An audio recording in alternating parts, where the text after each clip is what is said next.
Welcome back. We've seen some pretty calm conditions throughout the day, a couple of showers popping up here and there, but for the majority of us, we did have those calm but cloudy conditions today. Temperatures are hanging out in the 30s as we can see on the map. We're going to see temperatures drop a couple more degrees as we go through the overnight. However, we are expected to remain above freezing tonight. Now, as we look into later on this week, we could see temperatures are going to be a little bit of a roller coaster. Similar conditions tomorrow as what we saw today, but then with the onset of that system approaching, we are going to drop back down into the 30s by midweek.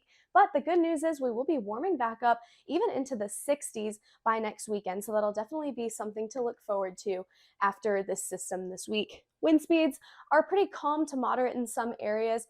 10-mile-per-hour winds in Mankato, 12 in Fairmont, 13 in Jackson. We could see some of this wind continue to pick up over the next couple of hours, especially tomorrow morning. We're going to see some wind speeds in the double digits, and we could even see some wind gusts close to 25 or 30 miles an hour. Pretty calm but cloudy conditions outside in St. Peter. We can see on radar a couple of areas of some light rain and snow, but nothing impactful for this evening. That's going to continue for the majority of tonight.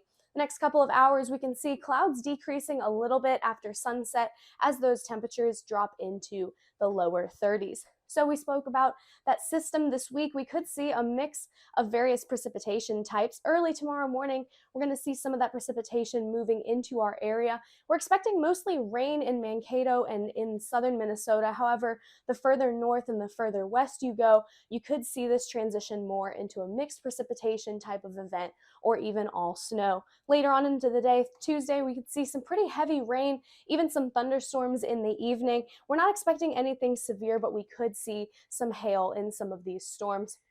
Continuing on into Wednesday, we're going to see this change mostly into snow, but it'll be scattered mostly to our northwest, like I had mentioned again. A lot of places could be dry, but we could see some snow with some of these things, especially in those counties that were included in that winter weather advisory that we mentioned earlier. And you combine that with some of those heavy wind speeds, we could see some pretty dangerous driving conditions in those areas that are going to see the more snowfall.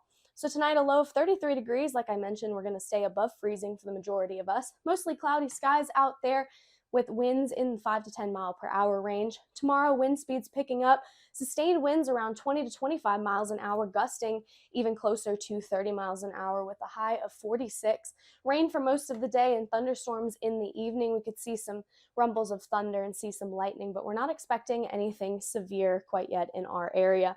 The good news is, like I mentioned, we're going to see warmer temperatures this upcoming weekend and dry conditions for the remainder of the forecast after we just get through this system tomorrow and the next day. That's all I have for weather. We'll be right back after the break.